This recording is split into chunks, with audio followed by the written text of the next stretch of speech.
Radio Library. Radio Library with RJ Radish. സർവ്വയിടങ്ങളിലും രണ്ടാമൂഴക്കാരനായ ഭീമന് നായകവേഷം കൽപ്പിച്ചു കൊടുത്തത് മലയാളത്തിലെ എക്കാലത്തെയും മികച്ച ക്ലാസിക് നോവലാണ് രണ്ടാമൂഴം. എല്ലാ പ്രിയപ്പെട്ടവർക്കും നമസ്കാരം. റേഡിയോ മലയാളം 98.6 റേഡിയോ ലൈബ്രറിയിൽ ഞാൻ രതീഷ്. MT വാസുദേവൻ നായരുടെ എഴുത്തുകളുമായി റേഡിയോ മലയാളം 98.6 അക്ഷരമാസമായി ആചരിക്കുകയാണ്. ഈ ആഴ്ചയിൽ MT കഥാകാലത്തിലൂടെ നമ്മൾ ആ ക്ലാസിക്കൽ നോവൽ പരിചയപ്പെടാനായിട്ട് പോകുന്നു. രണ്ടാമൂഴം. MT കഥാകാലം.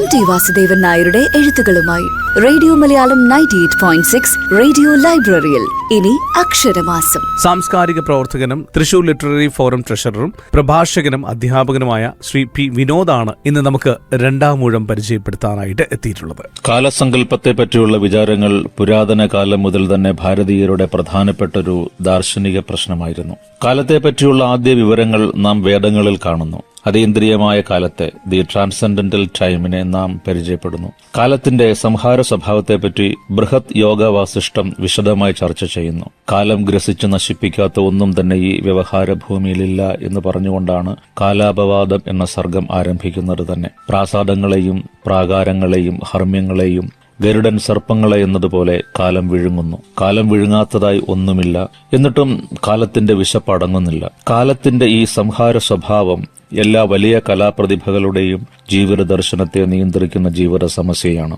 ഈ ഒരു സംഹാരത്തിന്റെ നിമിഷത്തിലാണ് മലയാളത്തിന്റെ പ്രിയപ്പെട്ട എഴുത്തുകാരൻ ശ്രീ MT വാസുദേവൻ നായരുടെ ഇതിഹാസ നോവൽ രണ്ടാമൂഴം ആരംഭിക്കുന്നത്. യാത്രയ്ക്ക് ഇനിയും എത്ര ദൂരം, ദൂരങ്ങൾക്ക് അടിമയോ ഈ ഭീമൻ? എങ്കിലും നിന്റെ ശപഥത്തിന്റെ മുടിക്കെട്ട്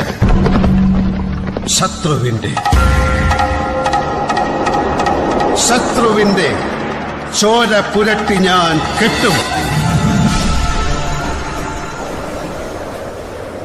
കടലിന് കറുത്ത നിറമായിരുന്നു. ഒരു കൊട്ടാരവും ഒരു മഹാനഗരവും വിഴുങ്ങിക്കഴിഞ്ഞിട്ടും വിശപ്പടങ്ങാത്ത പോലെ തിരകൾ തീരത്ത് തലതല്ലിക്കൊണ്ടലറി. അത്ഭുതത്തോടെ അവിശ്വാസത്തോടെ അവർ പാറക്കെട്ടുകളുടെ മുകളിൽ താഴേക്ക് നോക്കിക്കൊണ്ടു നിന്നു. അകലെ പഴയ കൊട്ടാരത്തിന്റെ ജയമണ്ഡപത്തിന്റെ മുകളിലാവണം കുറച്ചു സ്ഥലത്ത് ജലം നിശ്ചലമായിരുന്നു. ഉത്സവക്രീഡകൾ കഴിഞ്ഞ് കാലം വിശ്രമിക്കുന്ന കളിക്കളം പോലെ. ശാന്തനിശ്ചലമായ കാലത്തിന്റെ ദർശനം കലാകാരന് നിത്യതയോടുള്ള ആഭിമുഖ്യത്തെ സൂചിപ്പിക്കുന്നു. ജലാശയം എന്ന വാക്ക് രണ്ടാമൂഴത്തിൽ പലതവണ പ്രത്യക്ഷപ്പെടുന്നുണ്ട്. ശാന്തനിശ്ചലമായ ജലാശയത്തിൽ നാം സൃഷ്ടിക്കുന്ന ഒരു ചലനം പിന്നീട് വൃത്താകൃതിയിലുള്ള അലകളുടെ പരമ്പരകൾ വളർത്തിയെടുക്കുന്നത് പോലെ കലാകാരന്റെ ശാന്തനിശ്ചലമായ ബോധത്തിൽ വന്നു വീഴുന്നൊരു ലഘു സംഭവം പൊടുന്നനെ ഒരു ചെറിയ വികാരം സൃഷ്ടിച്ചതിന് ശേഷം അലകൾ പോലുള്ള വികാരങ്ങളുടെ പരമ്പര തന്നെ വളർത്തിയെടുക്കുന്നു. ഇവിടെ നോവൽ സങ്കേതത്തിന്റെ ഭാഗമെന്ന നിലയിൽ സൗന്ദര്യബോധപരമായ കാലമാണ് MT സൃഷ്ടിക്കുന്നത്. ഇവിടെ ചരിത്രപരമായി ഒടുവിൽ നടന്നത് ആദ്യം അവതരിപ്പിക്കുകയാണ്. ഈ വിധം അനുഭവങ്ങളുടെ ചരിത്രപരമായ ക്രമം തെറ്റിക്കുകയും ഒടുവിലത്തെ സംഭവങ്ങളെ ആദ്യം അവതരിപ്പിക്കുകയും ചെയ്യുമ്പോൾ ഇതിഹാസത്തിൽ നിന്ന് വ്യത്യസ്തമായി സമഗ്ര വീക്ഷണത്തിന്റെ ഊന്നൽ നോവലിൽ മാറുന്നു. അതുകൊണ്ടാണ് ഭീമൻ മുഖ്യ കഥാപാത്രമാവുകയും അയാളുടെ ഓർമ്മകൾക്ക് പ്രാധാന്യം വന്നുകൂടുകയും ചെയ്തത്. കാലം അതിന്റെ കനത്ത കരം കൊണ്ട് ലീലയാലൊന്ന് കുലുക്കിയപ്പോൾ തകർന്നടിഞ്ഞ ദ്വാരകയിൽ നിന്നുകൊണ്ട് അഭിജാതവും കുലീനവുമായ ഇതിഹാസത്തിന് യോജിച്ച ഭാഷയിൽ MT ഭീമന്റെ സ്മൃതി മണ്ഡപത്തിലൂടെ പ്രയാണം തുടങ്ങുന്നു. ദുരന്തത്തിന് നേരത്തെ സാക്ഷിയാവേണ്ടി വന്ന അർജുനൻ കടൽക്കരയ്ക്കടുത്ത് പോകാതെ മാറി നിന്നു. പ്രളയം വിഴുങ്ങിയ കൃഷ്ണന്റെ ദ്വാരകയിലെ അന്തഃപുര നാരിമാരുടെ മാനം കാട്ടുപന്തകൾക്കിടയിൽ ചീന്തിയെറിയപ്പെടുന്നത് നിസ്സഹായനായി നോക്കി നിൽക്കേണ്ടി വന്ന പഴയ വില്ലാളി വീരൻ സ്വന്തം ശക്തിക്ഷയമോർ തകമേ കരഞ്ഞു എന്ന് MT എഴുതുന്നുണ്ട്. ഇവിടെ മഹാഭാരതം പരാജിതരുടെ ഗാഥയായി മാറുന്നു. മഹായുദ്ധം കഴിഞ്ഞ കുരുക്ഷേത്രത്തിന്റെ ശൂന്യതയിൽ കബദ്ധങ്ങൾക്കിടയിലൂടെ വരണ്ട ചോരപ്പുഴകളിലൂടെ നടന്നപ്പോൾ ദുഃഖം തോന്നിയില്ല. കാരണം യുദ്ധം ക്ഷത്രിയന്റെ ധർമ്മമാണ്. ഏതോ വ്യാധന്റെ അമ്പേറ്റു മരിച്ച കൃഷ്ണൻ എല്ലാം അറിയാമായിരുന്നു. സീമകളില്ലാത്ത സ്നേഹത്തിന്റെ വിശാലതയെപ്പറ്റി ആദ്യമായി ബോധം പകർന്ന സുഹൃത്ത്, കുരുക്ഷേത്രത്തിലെ സമർത്ഥനായ തേരാളി, ലോകമറിയുന്ന യോദ്ധാവാക്കി തന്നെ മാറ്റിയ തന്ത്രജ്ഞൻ, ഒരുപാട് ആവൽസന്ധികളിൽ നിന്ന് കുറ്റപ്പെടുത്താതെ രക്ഷപ്പെടുത്തിയ ഇഷ്ടത്തോഴൻ, ആത്മഹത്യ വരെ ഉറപ്പിച്ച ജീവിത സന്ദർഭങ്ങളിൽ നിന്ന് മോചനം നൽകിയ ആത്മമിത്രം. ഒടുവിൽ അദ്ദേഹം ആവശ്യപ്പെട്ട ചെറിയ കാര്യം പോലും ചെയ്തു തീർക്കാനാവാതെ പരാജിതനായ സവ്യസാചി. ആരംഭത്തിനെല്ലാം അവസാനമുണ്ടെന്ന് യുധിഷ്ഠിരൻ ഇടറാൻ തുടങ്ങിയ മനസ്സിനെ ശാന്തമാക്കുന്നു. കാലത്തിന്റെ പ്രഭാവം സകലതിനെയും നാശത്തിലെത്തിക്കുന്നു. ഈ സംഹാര ശക്തി പ്രകടിപ്പിക്കുന്ന കാലത്തെപ്പറ്റി ഭർതൃഹരി ഇങ്ങനെ പറയുന്നുണ്ട്: സാ രമ്യ നഗരി മഹാൻ സ നൃപതി സാമന്തചക്രം ച തത് പാർശ്വേ തസ്യ ച സ വിദഗ്ധ പരിഷത്താ ചന്ദ്രബിംബാനന ഉദ്വൃത്തഃ സ ച രാജപുത്ര നിവഗസ്തേ ബന്ദിനസ്താഃ കഥാഃ സർവം യസ്യ വശാദഗാത് സ്മൃതിപഥം കാലായ തസ്മൈ നമഃ. ആ മനോഹരമായ രാജധാനിയും ആ മഹാനായ രാജാവും അദ്ദേഹത്തിന്റെ കീഴിലുള്ള ആ സാമന്ത രാജാക്കന്മാരും അദ്ദേഹത്തിന്റെ ചുറ്റുമുണ്ടായിരുന്ന ആ പണ്ഡിത സദസ്സും ആ സുന്ദരിമാരും മതമത്തരായ ആ രാജപുത്രന്മാരും ആ സ്തുതിപാഠകന്മാരും അവർ പാടിയിരുന്ന ആ കഥകളും എല്ലാം തന്നെ ആരുടെ പ്രഭാവം കൊണ്ട് നശിച്ചുവോ ആ കാലത്തിന് നമസ്കാരം.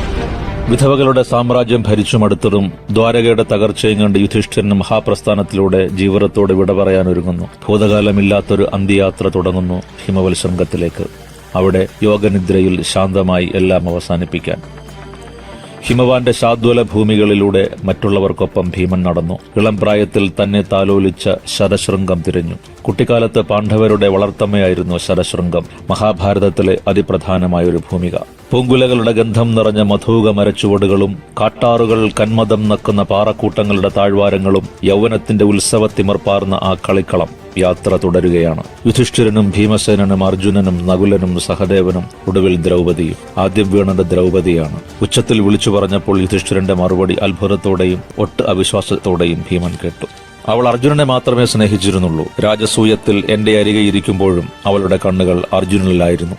അമ്മയുടെ നാവിൽ നിന്ന് വീണ ഒരു വാക്കിൽ കയറിപ്പിടിച്ച് ധർമ്മനീതിയുടെ പേരും പറഞ്ഞ് പുരാണത്തിലെ സപ്തർഷികളുടെ ഭാര്യയായ ജഡിലയുടെയും പിന്നെ വാർക്ഷ്യയുടെയും കഥകളിലൂടെ ദ്രൗപദിയെ ഒന്നാമൂഴത്തിൽ തനിക്ക് വേണം എന്ന് വാശി പിടിച്ച സ്വാർത്ഥതയുടെ ആൾരൂപമായ യുധിഷ്ഠിരനോട് നിന്ദയും പുച്ഛവും തോന്നി. ആർക്കുവേണ്ടിയും കാത്തുനിൽക്കാൻ സമയമില്ലാതെ ഉടലോടെ ദേവവധം പോകാൻ വ്യഗ്രതയോടെ നടന്നകലുന്ന ജ്യേഷ്ഠനോട് ഭീമന് സഹതാപം തോന്നി. മറ്റു 3 പേരും ഭീമനെ കടന്നുപോയി. സ്വന്തം കൈക്കരുത്തിന്റെ ബലത്തിൽ ഒരു മഹായുദ്ധം ജയിച്ച ഭീമൻ ധർമ്മനീതിയുടെ യാതൊരു ബാധ്യതയുമില്ലാതെ മഹാപ്രസ്ഥാനത്തിന്റെ നിയമം മറന്ന് തിരിച്ചു നടന്നു വീണുകിടക്കുന്ന ദ്രൗപദിയുടെ സമീപത്തേക്ക്. മഹാഭാരതത്തിലെ ഉജ്ജ്വലമായ മുഹൂർത്തങ്ങളിൽ ഒന്ന് ഇവിടെ പിറവികൊള്ളുന്നു. തിരിച്ചറിവിന്റെ ഒരു ധന്യമുഹൂർത്തം. ഒരു നൊടിയിടയിൽ നിഷ്ഫലമായി തീരുന്ന യഥാർത്ഥ പ്രണയത്തിന്റെ അസുലഭ മുഹൂർത്തം. ഭൂതവും ഭാവിയും കാണാത്ത ശുദ്ധമായ നിമിഷങ്ങളുടെ ശകലങ്ങൾ. താമരപ്പൂവിന്റെ സ്വേദഗന്ധമുള്ള തന്റെ ശരീരത്തിനപ്പുറം ഹൃദയത്തിന്റെ ആഴങ്ങളിലേക്ക് ഇറങ്ങിയ ഭീമന്റെ പ്രണയം ദ്രൗപദി തിരിച്ചറിഞ്ഞത് എന്നും 2ാം ഊഴക്കാരനാവേണ്ടി വന്ന ആ മഹാബലവാൻ ഒരാശ്വാസമായി മരുഭൂമിയിലെ മരുപ്പച്ച പോലെ. ബോധത്തിന്റെ വിദൂര തലങ്ങളിൽ മൃഗതൃഷ്ണ പോലെ തിളങ്ങിയ കാലത്തെ ഓർത്താവണം ദ്രൗപദിയുടെ നയനങ്ങൾ ആർദ്രമായത്. ആ ആർദ്രതയിൽ ദ്രൗപദിയുടെ ശിരസ് താങ്ങിയിരുന്ന ഭീമൻ മന്ദഹസിച്ചു. ഒരുപാട് അർത്ഥതലങ്ങളുള്ള അല്ലെങ്കിൽ നിരർത്ഥകമായ ഒരു നിറകൺജിരി. ഇപ്പോൾ നാം ഇടശ്ശേരിയെ ഓർക്കുന്നു. മർത്യൻ സുന്ദരനാണ്. കാരണമുയർക്കൊള്ളും വികാരങ്ങൾ തൻ നൃത്യത്തിന് മുതിർക്കുവാൻ സ്വയം അണഞ്ഞിട്ടോരരങ്ങാണവൻ. അത്യന്തം മഹനീയമേ, മഹിതമാകിലും മറിച്ചാകിലും തൽഭാവങ്ങൾ അപൂർണമാണ് അളവുകോലെന്നുള്ള കാലം വരെ. ചലച്ചിത്രത്തിന്റെ ദൃശ്യഭാഷാ വ്യാകരണം കൃത്യമായി മനസ്സിലാക്കിയിട്ടുള്ള MT 2ാം ഊഴത്തിൽ അതിന്റെ സാധ്യത പരമാവധി ഉപയോഗിക്കുന്നുണ്ട്. ദ്രൗപദിയുടെ കണ്ണു തുറക്കുന്നതും കാത്ത് അവളെ തന്നെ നോക്കിയിരുന്ന ഭീമന്റെ ദൃശ്യത്തിൽ നിന്ന് ചലച്ചിത്ര ഭാഷയിൽ പറഞ്ഞാൽ നേരെ കട്ട് ചെയ്യുന്നത് ശതശൃംഗത്തിൽ നിന്ന് ഹസ്തിനപുരത്തേക്കുള്ള യാത്രയിലേക്കാണ്. പാണ്ഡവരുടെ കുട്ടിക്കാലം. കൊടുങ്കാറ്റിന്റെ മർമ്മരം എന്ന 2ാം പർവ്വം കഥാഘടനയിൽ വളരെ പ്രധാനപ്പെട്ട ഭാഗമാണ്. കൊടുങ്കാറ്റും മർമ്മരവും പ്രത്യക്ഷത്തിൽ ചേർച്ചയില്ലാത്ത 2 വാക്കുകളാണ്, ഭാവങ്ങളാണ്. പക്ഷേ അവശ്യഘട്ടങ്ങളിൽ കൊടുങ്കാറ്റ് ഭീമന്റെ ചെവികളിലേക്ക് എത്തുന്ന ഒരു മന്ത്രം പോലെ, പിതൃസ്നേഹത്തിന്റെ വാത്സല്യം പോലെ. മഹാഭാരതത്തിന്റെ കഥാഘടനയിലെ സംഘർഷം ആരംഭിക്കുന്നത് പാണ്ഡവരുടെയും കൗരവരുടെയും കുട്ടിക്കാലത്ത് നിന്നാണ്. അത് തിളങ്ങുന്ന വർണ്ണങ്ങളിൽ MT ചിത്രീകരിച്ചിട്ടുണ്ട്. ഹസ്തിനപുരിയിലെ കൊട്ടാരമുറ്റത്ത് കാത്തു നിൽക്കേണ്ടി വരുന്ന കുന്തിയുടെ അസ്വസ്ഥതകളിൽ നിന്ന് വരാനിരിക്കുന്ന കലാപത്തിന്റെ സൂക്ഷ്മ സൂചനകൾ പ്രത്യക്ഷമാവുന്നുണ്ട്. ശരശൃംഗത്തിൽ നിന്ന് യാത്ര പുറപ്പെടും മുമ്പ് കുന്തി പറയുന്നുണ്ട്, നമ്മൾ രാജധാനിയിലേക്ക് തിരിച്ചു പോകുന്നു. ഈ തിരിച്ചുപോക്ക് ചിലതെല്ലാം കണക്ക് കൂട്ടിയിട്ട് തന്നെയായിരുന്നുവെന്ന് പിൽക്കാല സംഭവങ്ങൾ തെളിയിക്കുന്നു. നമ്മൾ കണ്ട കുന്തിയെ അല്ല MT കാണുന്നത്. രാജാധികാരം മക്കൾക്ക് ലഭിക്കാൻ എന്ത് കൗശലവും കുടിലതയും ക്രൂരതയും കാണിക്കാൻ യാതൊരു മടിയുമില്ലാത്ത തികച്ചും റിയൽ പൊളിറ്റിക്കിന്റെ ഉപജാപത്തിന്റെ ഒക്കെ ഒരു മൂർത്തിമത് ഭാവം. പ്രധാന കഥാപാത്രങ്ങളെയും സ്വഭാവത്തെയും ഈ ഘട്ടത്തിൽ MT നമുക്ക് പരിചയപ്പെടുത്തുന്നു. മഹർഷി പാണ്ഡവപുത്രന്മാരുടെ ജന്മവും ദേവകളുടെ അനുഗ്രഹവും അറിയിക്കുന്നു. എല്ലാവരും അത്ഭുത സ്തബ്ധരാകുന്നു. പക്ഷേ ഒരാൾ മാത്രം അകന്നു മാറി നിന്ന് എല്ലാം നോക്കി മന്ദഹസിക്കുകയായിരുന്നു. ഒടുവിൽ ഹസ്തിനപുരത്തിന്റെ യഥാർത്ഥ അവകാശികൾ തിരിച്ചെത്തിയതിന്റെ ആഹ്ലാദമായിരുന്നോ ആ മന്ദഹാസത്തിന് പിന്നിൽ? സഭയിൽ കാത്തിരിക്കുന്ന രാജാവിനെ കാണാൻ എല്ലാവരും അകത്തേക്ക് നടക്കുമ്പോൾ വിതുരരുടെ കൈത്തണ്ടയിൽ പിടിച്ചാണ് യുധിഷ്ഠിരൻ നടക്കുന്നത്. രക്തത്തെ തിരിച്ചറിയുന്ന നിമിഷം. സഭയിൽ തനിച്ചിരുന്ന ധൃതരാഷ്ട്രരെ, അതിബലവാനായ മേധുര ദീർഘകായനായ ധൃതരാഷ്ട്രരെ ഗംഭീരമായിട്ട് തന്നെയാണ് MT അവതരിപ്പിക്കുന്നത്. ചിത്രപ്പണികൾ ചെയ്ത കൂറ്റൻ മരത്തൂണുകളുടെ മധ്യത്തിലെ ഒഴിഞ്ഞ സ്ഥലത്തിട്ട പര്യങ്കത്തിൽ അദ്ദേഹം നിറഞ്ഞിരിക്കുന്നു. പാട്ടിൽ പറഞ്ഞതുപോലെ കണ്ണുണ്ടായിരുന്നുവെങ്കിൽ എല്ലാ രാജാക്കന്മാരെയും തോൽപ്പിക്കാൻ സാലവൃക്ഷത്തിന്റെ വലിപ്പമുള്ള ആ കൈകൾ മാത്രം മതിയായിരുന്നു. മഹാഭാരതത്തിൽ എല്ലാം ഉണ്ടെന്ന് പറയുന്നത് വെറുതെയല്ല. ഇവിടെ ഓരോരുത്തരും ധരിച്ചിരിക്കുന്ന ആഭരണങ്ങളെ പറ്റി പറയുന്നുണ്ട്. ഒരു മതിച്ച ആനയുടെ കരുത്തുള്ള ധൃതരാഷ്ട്രരുടെ വിശാലമായ മാറത്ത് കിടക്കുന്നത് 100 ഇഴയുള്ള ദേവഛന്ദഹാരം. ദുര്യോധനന്റെ കഴുത്തിൽ 54 ഇഴയുടെ രശ്മികലാപം ഒരു മാർച്ചൊട്ട പോലെ കിടന്നു. ഭീമന്റെ കഴുത്തിൽ ഒറ്റയിഴയുള്ള ഏകാവലി മാത്രം. ദുശാസനന് 16 ഇഴയുള്ള മാണവകമാണ്. വലിയ ശരീരമുള്ള യോദ്ധാക്കൾക്ക് ചേർന്ന 27 വലിയ മുത്തുകളുള്ള ഒരു നക്ഷത്രഹാരം മാത്രമാണ് താൻ ഭാവിയിൽ അണിയുക എന്ന് ഭീമൻ നിശ്ചയിക്കുന്നുണ്ട്. ആരെങ്കിലും കളിയായി ഒന്ന് തൊട്ടാൽ പോലും ഉടനെ വേദനിച്ച് ബഹളം കൂട്ടുന്ന യുധിഷ്ഠിരൻ കൊട്ടാരത്തിലെത്തിയപ്പോൾ ഭാവി രാജാവാകാൻ പോകുന്ന ആളിനെ പോലെ ആവശ്യത്തിന് മാത്രം മന്ദഹസിച്ച് ഉപചാരങ്ങൾ സ്വീകരിച്ച് ഗൗരവത്തിലിരുന്നു. ഭീമനെ മന്ദൻ എന്നാണ് യുധിഷ്ഠിരൻ വിളിക്കുന്നത്. കൊട്ടാരത്തിൽ രാത്രി ഭക്ഷണത്തിൽ സമൃദ്ധമായി കഴിക്കുന്ന ഭീമനെ യുധിഷ്ഠിരൻ ശാസനയോടെ നോക്കുന്നുണ്ട്.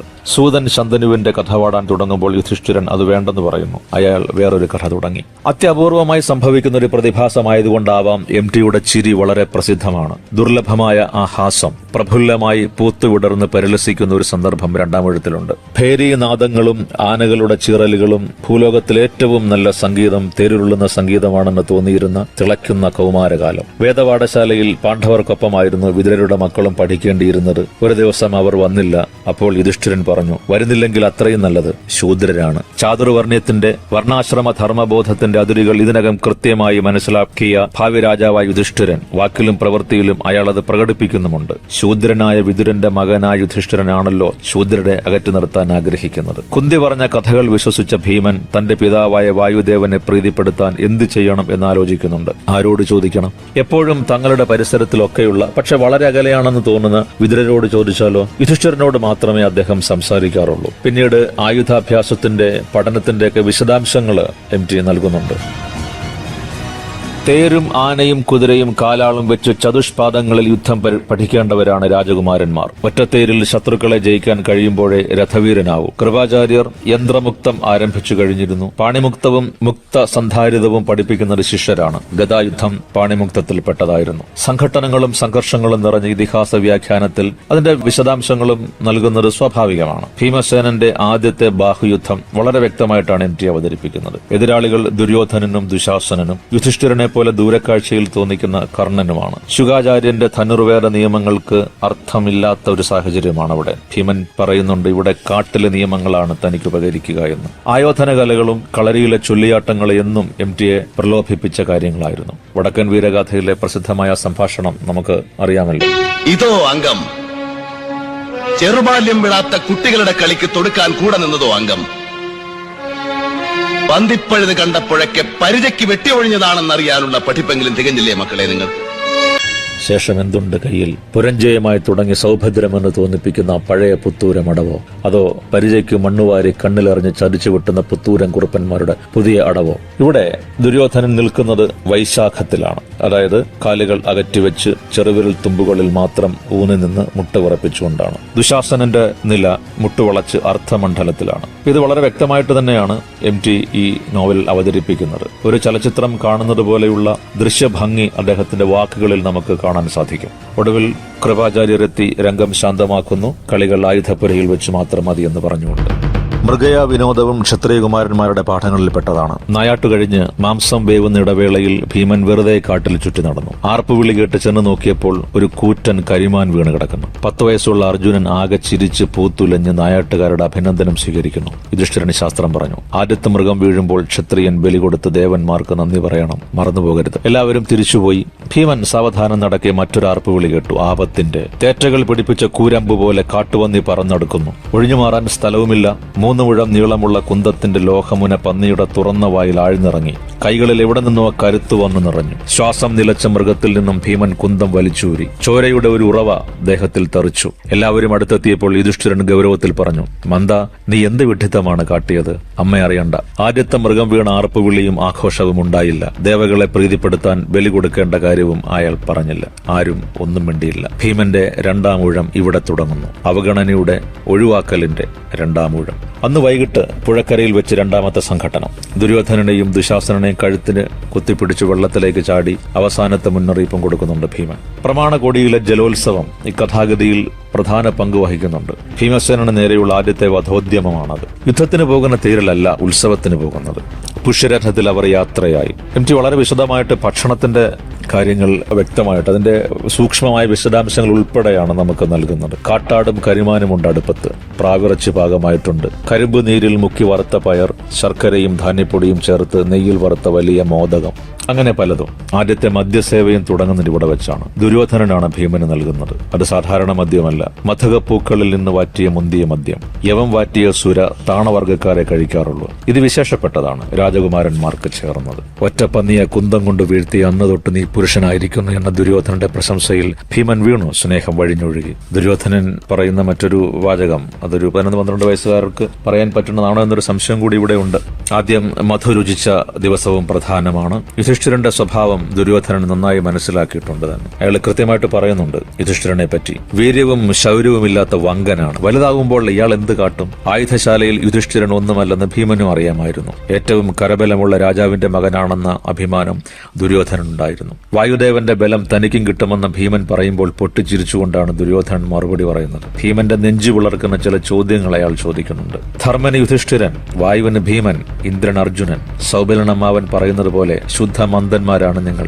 വേറെ നല്ല കഥകൾ ഉണ്ടാക്കി പറയാൻ തോന്നിയില്ലേ നിങ്ങളുടെ അമ്മയ്ക്ക്? ഈ വാക്കുകളുടെ അർത്ഥം പതുക്കെയാണ് ഭീമന് മനസ്സിലായത്. പിതൃത്വം സംശയിക്കപ്പെടുന്നു. മാതൃത്വത്തിന്റെ മഹത്വം തകരുന്നു. സ്വന്തം അസ്തിത്വം വെല്ലുവിളിക്കപ്പെടുന്നു. ദുര്യോധനൻ നിർത്തുന്നില്ല. മക്കളുടെ അച്ഛൻ ആരെന്നറിയാതിരിക്കാൻ സൗകര്യത്തിൽ മൃഗയ, പിന്നെ വനവാസം. ഋഷിമാർ പറഞ്ഞാൽ പാവൻ ജനങ്ങൾ എന്തും വിശ്വസിക്കും. പക്ഷേ അതെന്നോട് ആവർത്തിക്കണോ വൃഗോദര?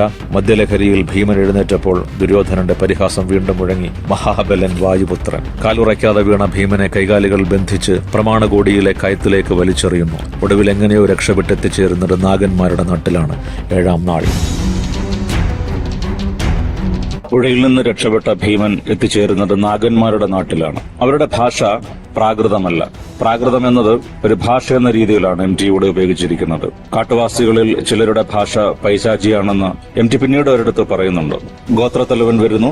അദ്ദേഹം ഭീമനെ കൊണ്ടുപോകുന്നു.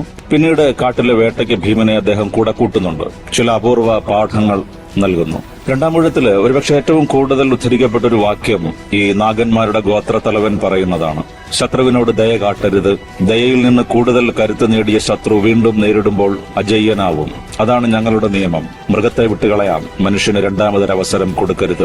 ദിവ്യാസ്ത്രങ്ങളെക്കാൾ സ്വന്തം ശക്തിയിൽ വിശ്വസിക്കുന്നതാണ് നല്ലതെന്ന ഉപദേശവും അദ്ദേഹം കൊടുക്കുന്നു. ബാല്യ കൗമാര സംഘർഷങ്ങൾ ഉന്മൂലനത്തിനെത്തുന്ന വൈരമായി പരിണമിക്കുന്നത് നമുക്കിവിടെ കാണാം. ഈ വൈരത്തിന്റെ അനിയന്ത്രിതമായ പ്രവാഹമാണ് തുടർന്നങ്ങോട്ട് നമുക്ക് കാണാനാവുന്നത്. ആയുധാഭ്യാസവും വാരണാവതവും അരക്കില്ലവും വനവീഥികളും ഹിഡുംബിയും രാക്ഷസന്മാരും പാഞ്ചാലി സ്വയംവരവും ഇന്ദ്രപ്രസ്ഥവും അക്ഷഹൃദയവും ഇതൊക്കെ പിന്നീട് വനവാസവും വിരാടത്തിലെ അജ്ഞാതവാസവും പിന്നീട് മഹായുദ്ധത്തിന്റെ പ്രാരംഭവും നമ്മൾ തുടർന്ന് കാണുന്നു. 2ാം ഊഴത്തിലെ യുദ്ധപർവമായ ജീർണവസ്ത്രങ്ങൾ തുടങ്ങുന്നത് ആഗ്നേയാസ്ത്രം പോലെയുള്ള ഒരു വാക്യത്തിലാണ്. ശ്മശാനത്തിനുള്ള സ്ഥലമാണ് ആദ്യം നീക്കിവെച്ചത്. വിരാടന്റെ രാജധാനിയിൽ വെച്ചാണ് പടയൊരുക്കം തുടങ്ങിയത്. യുധിഷ്ഠിരൻ ശാന്തമായി ഉരുവിട്ട യുദ്ധം എന്ന വാക്കിൽ നിന്ന് സർവ്വസൈന്യാധിപനായി 3 പേരുകൾ നിർദ്ദേശിക്കപ്പെട്ടു. വിരാടന്റെയും ദ്രുപദന്റെയും. പക്ഷെ ഭീമൻ നിർദ്ദേശിച്ചത് ശിഖണ്ഡിയുടെ പേരാണ്.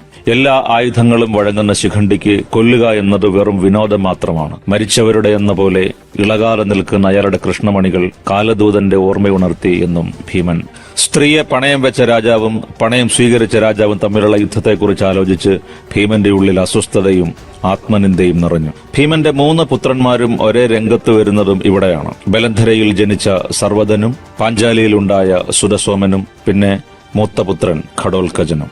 ആദ്യമായാണ്, അല്ലെങ്കിൽ രണ്ടാമതായിട്ടാണ്, മക്കളെ അച്ഛൻ കാണുന്നത്. ഉത്തരെ വിവാഹം ചെയ്യാനെത്തിയ അഭിമന്യുവിനെയും അർജുനൻ ആദ്യം തിരിച്ചറിഞ്ഞില്ല. കുരുവംശ രാജകുമാരന്മാർക്ക് സ്ത്രീകൾ എന്താണെന്ന് MT വ്യക്തമാക്കുന്നുണ്ട് എഴുത്തച്ഛന്റെ കാലാതിവർത്തിയായ ഒരു ഉപമയിലൂടെ. വഴിയമ്പലത്തിൽ നിന്നെടുത്ത പാഥേയത്തിന്റെ ഉച്ഛിഷ്ടം പോലെ രക്തബന്ധങ്ങൾ ദൗർബല്യമാവാത്ത ക്ഷാത്രവീര്യം. ആദ്യ ദിനം യുദ്ധം തണുത്തിരിക്കും, പിന്നീട് കത്തിക്കയറും. മഹാരഥന്മാർ എതിരാളിയെ തെരഞ്ഞെടുത്ത് ആക്രമിച്ചു കയറണമെന്ന് സർവ്വസൈന്യാധിപനായ ധൃഷ്ടദ്യുമ്നൻ നിർദ്ദേശിച്ചു. ഒറ്റത്തേരിൽ യുധിഷ്ഠിരൻ കൗരവപാളയത്തിലേക്ക് ആചാര്യന്മാരെ വന്ദിക്കാൻ പുറപ്പെട്ടു. കൊല്ലുന്നവനും കൊല്ലപ്പെടുന്നവനും തമ്മിലുള്ള അവസാനത്തെ ആചാര്യമര്യാദ. യുദ്ധത്തിൽ ഇരുപക്ഷത്തു നിന്നും ആളുകൾ വീഴുന്നുണ്ടായിരുന്നു. അർജുനന് പിതാമഹനെയും ആചാര്യരെയും കണ്ടപ്പോൾ യുദ്ധം വേണ്ടെന്നായി. കൃഷ്ണൻ വളരെ നേരം ഉപദേശിച്ചു. അവനവന്റെ ധർമാനുസൃതമായ കർമ്മം ചെയ്യുക, ഫലേച്ഛ വേണ്ട. ജനിച്ചാൽ മരിക്കും, മരിച്ചവർ ജനിക്കും. മനുഷ്യർ വസ്ത്രം മാറും പോലെ ആത്മാവ് ജീർണദേഹങ്ങൾ മാറുമ്പോൾ വ്യാകുലപ്പെടേണ്ടതില്ലെന്ന് കൃഷ്ണൻ പറഞ്ഞു. കുരുക്ഷേത്ര യുദ്ധഭൂമിയിൽ അദൃശ്യ സാന്നിധ്യമായിട്ട് മൃത്യു. ബ്രഹ്മാവ് കോപം കൊണ്ട് സൃഷ്ടിച്ചവൾ. സുന്ദരിയായ കന്യകയുടെ രൂപത്തിൽ പിറന്നു. കറുപ്പ് കലർന്ന ചുവപ്പ് നിറമുള്ളവൾ. സർവാഭരണങ്ങൾ അണിഞ്ഞവൾ. ഇളം ചുവപ്പ് മിഴികളും കടും ചുവപ്പ് ചുണ്ടുകളും ഉള്ളവൾ. സുന്ദരിയായ കന്യക മൃത്യു. മൃത്യുവിന് ഇങ്ങനെ മനോഹരമായിട്ടാണ് MT വർണ്ണിക്കുന്നത്. വിരാടപുത്രൻ ഉത്തരൻ മരിച്ചു. കലിംഗ രാജാവും മക്കളും വീണു.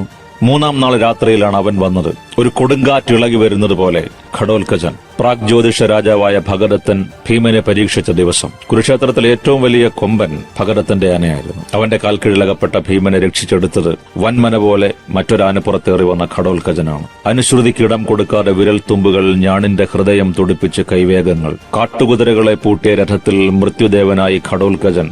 ആ വേഗത്തിന്റെ മുന്നിൽ ആയുധത്തിന്റെ മൂർച്ചയിൽ ശത്രുസൈന്യം ചിന്നിച്ചിതറി. ചക്രവ്യൂഹത്തിൽപ്പെട്ട അഭിമന്യു മരിച്ചു. ധർമ്മയുദ്ധ നിയമങ്ങൾ ഓരോന്നായി ലംഘിക്കപ്പെടുകയായിരുന്നു. തേരും കുതിരയും നഷ്ടപ്പെട്ട് വെറും നിലത്ത് നിന്നവനോട് ദ്രോണരും കൃപരുമടക്കം 6 പേർ. കൃഷ്ണന്റെ കരുവാളിച്ച മുഖം, സ്വന്തം ചോരയും കുടുംബവുമാകുമ്പോൾ ജീർണവസ്ത്രങ്ങളുടെ ഉപമ മറന്നുപോകുന്നു എന്ന് MT വ്യക്തമാക്കുന്നുണ്ട്. മഗധർ വീരഗാഥ പാടാൻ തുടങ്ങുമ്പോൾ കൃഷ്ണൻ നിർത്താൻ പറഞ്ഞു. കർണന്റെ വേൽ യന്ത്രമുക്തം, അത് വിഷം നിറച്ച വജ്രത്തിന്റെ വായ്ത്തല പിടിപ്പിച്ച ഒന്നായിരുന്നു. മുഖ്യ ശത്രുവിനു വേണ്ടി മാത്രം കരുതി വെക്കുന്നത്. ഒരിക്കലും പിഴയ്ക്കാത്ത ഒന്ന്, ഒരിക്കൽ മാത്രം ഉപയോഗിക്കാൻ പറ്റുന്ന ഒന്ന്. കർണനും ഭീമനും നേർക്കുനേർ നിന്നൊരു യുദ്ധത്തിൽ ഒരു പഴുതിൽ കങ്കത്തൂവൽ കെട്ടി അമ്പ് തൊടുക്കാനായപ്പോൾ തേരാളി വിശോകൻ വിലക്കി. വിലാപത്തോടെ പറഞ്ഞ്, കൊല്ലരുത്, മഹാപാപമാണ്.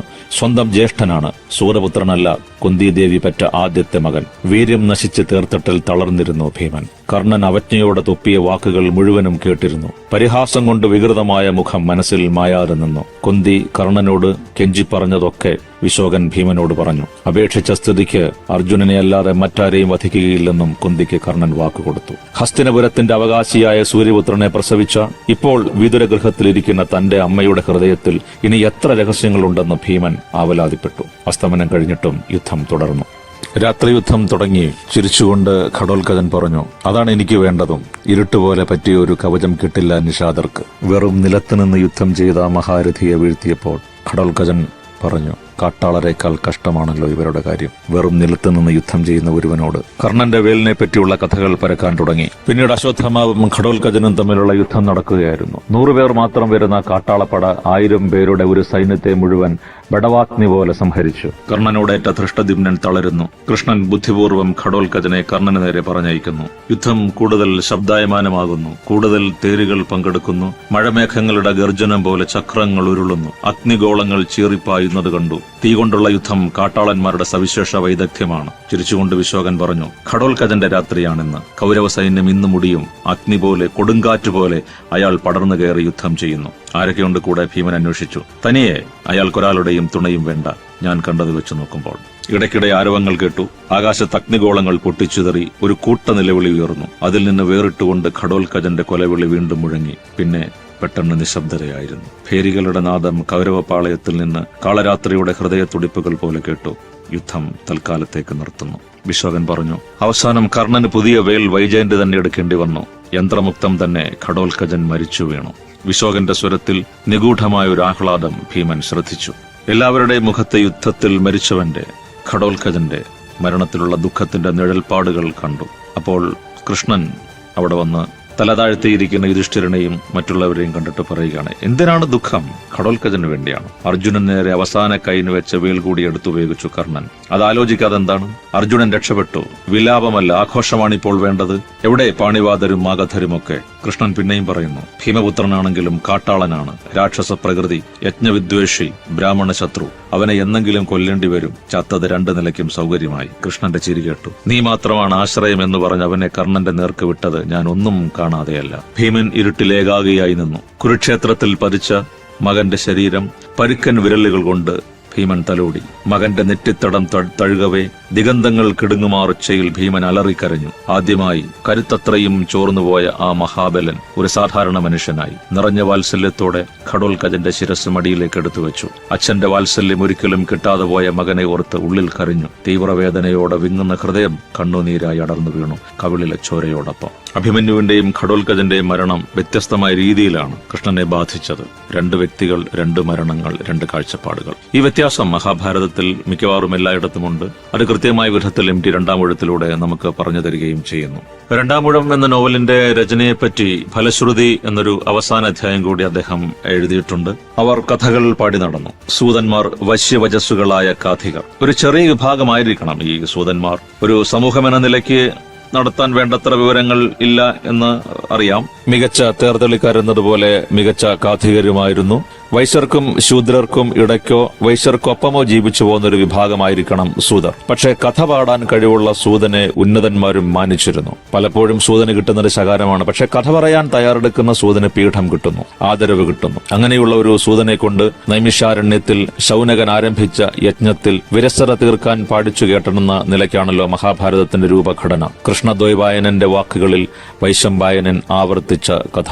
ഈ കഥ ജനമേജയന്റെ സർപ്പസത്രത്തിൽ കേട്ട് ഹൃദയസ്ഥമാക്കിയതാണ് സൂതൻ. 3 തലമുറകൾക്ക് മുമ്പിലുള്ള കഥ, കഥാകാരൻ തന്നെ കഥാപാത്രമായ കഥ, സ്വയം അപ്രധാന വേഷത്തിൽ വരുന്നതുകൊണ്ട് അരികെയാണെങ്കിലും അകന്നു നിന്ന് കാണുന്ന രൂപത്തിൽ സംവിധാനം ചെയ്ത ഘടനാശില്പം. ഒരുപക്ഷെ ലോകത്ത് ഇന്ന് വരെ സൃഷ്ടിക്കപ്പെട്ട സാഹിത്യത്തിൽ, ഏത് സാഹിത്യത്തിലും ഏത് ഇതിഹാസത്തിലും മഹാഭാരതത്തിന്റെ ഘടനയെ, അതിന്റെ ആഖ്യാന ചാതുരിയെ, അതിന്റെ ശില്പ വൈദഗ്ധ്യത്തെ അതിവർത്തിക്കുന്ന ഒരു കൃതി ഇന്നുവരെ ഉണ്ടായിട്ടില്ല എന്ന് നമുക്ക് വ്യക്തമായിട്ട് പറയാൻ പറ്റും. അതിമഹത്തായ ഒരു അപൂർവ കൃതി തന്നെയാണ് മഹാഭാരതം. അതിതീക്ഷ്ണമായ ഒരു മനുഷ്യകഥയാണ്. ഇതിനോട് താരതമ്യം ചെയ്യുമ്പോൾ ഗ്രീക്കുകാരുടെ ഇലിയഡും ഒഡീസിയും നിഷ്പ്രഭമാകും. മഹാഭാരത യുദ്ധത്തിൽ കേന്ദ്രസ്ഥാനം വഹിച്ചത് ഭീമനായിരുന്നു. നേതൃത്വത്തിന് വേറെ ആളുണ്ടെങ്കിലും ശത്രുവിന്റെ ആക്രമണത്തിന്റെ മുഴുവൻ കരുത്തും ഏൽക്കുന്ന സ്ഥാനത്ത് നിൽക്കുന്ന ആളാണ്. ആ യോദ്ധാവിന്റെ മിടുക്കിലാണ് വിജയപരാജയങ്ങൾ. അതിന് തെരഞ്ഞെടുക്കപ്പെട്ടത് ഭീമനാണ്. യുദ്ധം ജയിച്ചെങ്കിലും ഒന്നും നേടാത്ത നായകൻ. അതുകൊണ്ടാണ് ഭീമന്റെ കാഴ്ചപ്പാട് MT സ്വീകരിച്ചിരിക്കുന്നത്. മാത്രമല്ല, ഭീമന്റെ ജീവിതത്തിലെ ഗതിവിഗതികളെ നിയന്ത്രിക്കുന്ന കഥാപാത്രങ്ങൾ കുന്തിയും ദ്രൗപദിയുമാണ്. പരലോകത്തിലെ പുണ്യങ്ങളെപ്പറ്റി വലിയ പ്രതീക്ഷകളൊന്നുമില്ലാത്തൊരു സാധാരണ മനുഷ്യനായിരുന്നു ഭീമൻ. നേർക്കുനേരെയുള്ള യുദ്ധത്തിൽ കൗരവരെ മുഴുവൻ കൊന്നത് ഭീമനാണ്. ശത്രുവെ കൊന്നവനാണ് നേതാവ്. അയാൾക്ക് അവകാശപ്പെട്ടതാണ് അന്നത്തെയും നിയമമനുസരിച്ച് രാജ്യം. പക്ഷേ അത് ഭീമന് കിട്ടിയില്ല. രണ്ടാം ഊഴത്തിന്റെ മറ്റൊരു പ്രത്യേകത കൃഷ്ണൻ എന്ന കഥാപാത്രത്തെ പറ്റിയാണ്. ഭാരതത്തിലെ കൃഷ്ണൻ അത്രയൊന്നും ശക്തമല്ലാത്തൊരു ചെറിയ രാജ്യത്തിലെ യുവരാജാവായിരുന്നു. പല യുദ്ധങ്ങളിലും യാദവർ തോറ്റിട്ടുണ്ട്. ജരാസന്ധനെ ഭയന്ന് മധുര വിട്ട് ദ്വാരകയിലേക്ക് മാറേണ്ടി വന്നു യാദവർക്ക്. കൃഷ്ണൻ മികച്ച തേരാളിയാണ്. അതേപോലെ ചക്രയുദ്ധത്തിൽ അതുല്യനുമാണ്. അതിനേക്കാൾ ഉപരി മറുനാടുകളുമായുള്ള ഒരു നയതന്ത്ര ബന്ധത്തിൽ അതിവിദഗ്ധനായിരുന്നു. MT പറയുന്നത് ചേരിചേരാ നയം അവിടെ നിന്ന് തുടങ്ങുന്നു എന്നാണ്. നിപുണനായ യുദ്ധമർമ്മജ്ഞൻ. ഇതൊക്കെയാണ് മഹാഭാരതത്തിലെ കൃഷ്ണൻ. വിദേശങ്ങളുമായി നല്ല ബന്ധം സ്ഥാപിച്ച് യാദവരുടെ നഷ്ടപ്പെട്ട പ്രതാപം വീണ്ടെടുക്കാൻ കൃഷ്ണൻ ശ്രമിച്ചതാണ്. അച്ഛൻ പെങ്ങളുടെ ബന്ധം മാത്രമല്ല, ജരാസന്ധനുമായി ഏറ്റുമുട്ടാൻ പറ്റിയ ഒരു കരുത്തൻ കൂട്ടത്തിലുള്ളതും പാണ്ഡവരോട് കൂടുതൽ അടുക്കാൻ കൃഷ്ണനെ പ്രേരിപ്പിച്ചിരിക്കണം. ബ്രാഹ്മണർക്കും ക്ഷത്രിയർക്കും ഒരുപോലെ പ്രിയപ്പെട്ട ആളായിരുന്നു കൃഷ്ണൻ. MT സൂചിപ്പിക്കുന്നു, കൃഷ്ണന്റെ നയതന്ത്ര ബന്ധങ്ങളുടെ ഏറ്റവും നല്ല തെളിവാണല്ലോ അർജുനന്റെ സുഭദ്ര പരിണയം. MT പറയുന്ന ഒരു വാക്യത്തോടുകൂടി നമുക്ക് അവസാനിപ്പിക്കാം. ഇന്ത്യയിലെ ഒരു ഗ്രാമത്തിൽ ജനിച്ച് പുരാണ ഇതിഹാസങ്ങൾ കേട്ട് വളർന്ന് ഇവിടെ ജീവിച്ചു എന്നതാണ് ഈ പുസ്തകം എഴുതാൻ എനിക്ക് പ്രേരണ നൽകിയ ആന്തരശക്തി എന്ന് ഞാൻ വിശ്വസിക്കുന്നു. ഇങ്ങനെയാണ് MT അത് അവസാനിപ്പിക്കുന്നത്. ഖത്തർ റേഡിയോയ്ക്ക് നന്ദി. പ്രിയ സുഹൃത്ത് RJ രതീഷിന് നന്ദി. MTക്ക് നന്ദി. നമസ്കാരം. ഇതിഹാസ കഥാപാത്രമായ ഭീമൻ ആരായിരുന്നു, എന്തായിരുന്നു എന്ന് മനസ്സിലാക്കി തരുന്ന ഒരു നോവൽ. ഭീമന്റെ കരുത്തുറ്റ ശരീരത്തെ എല്ലാവരും വാഴ്ത്തുമെങ്കിലും അതിനുള്ളിൽ ഒരു മനസ്സുണ്ടെന്നും അദ്ദേഹം ഒരുപാട് സങ്കടപ്പെടുന്നുണ്ടെന്നും പലരും ചിന്തിച്ചിരുന്നില്ല. ആ ഭീമനെ നായകനാക്കി പറയുകയാണ് MT വാസുദേവൻ നായർ രണ്ടാം ഊഴത്തിലൂടെ. നായകത്വം നഷ്ടപ്പെട്ട ഭീമനെ നമ്മളെ കൂടുതൽ മനസ്സിലാക്കി തരികയാണ് മലയാളത്തിലെ ഈ ക്ലാസിക്കൽ നോവലിലൂടെ. എല്ലായിടത്തും രണ്ടാം ഊഴക്കാരനായ ഭീമനെക്കുറിച്ച് പറഞ്ഞ രണ്ടാം ഊഴം ഇന്ന് നമ്മളെ പരിചയപ്പെടുത്തി തന്നത് പ്രഭാഷകനും അധ്യാപകനുമായിട്ടുള്ള ശ്രീ പി വിനോദാണ്. റേഡിയോ മലയാളം 98.6-ൽ MD യുടെ എഴുത്തുകളുമായി അക്ഷരമാസം ആചരിക്കുകയാണ് MD കഥാകാലം. ഇനി അടുത്ത ആഴ്ച MT വാസുദേവൻ നായരുടെ മറ്റൊരു പുസ്തകവുമായി എത്തിച്ചേരാം. കേട്ടോണിക്കൂ, Kathas number 1 radio station radio Malayalam 98.6 FM.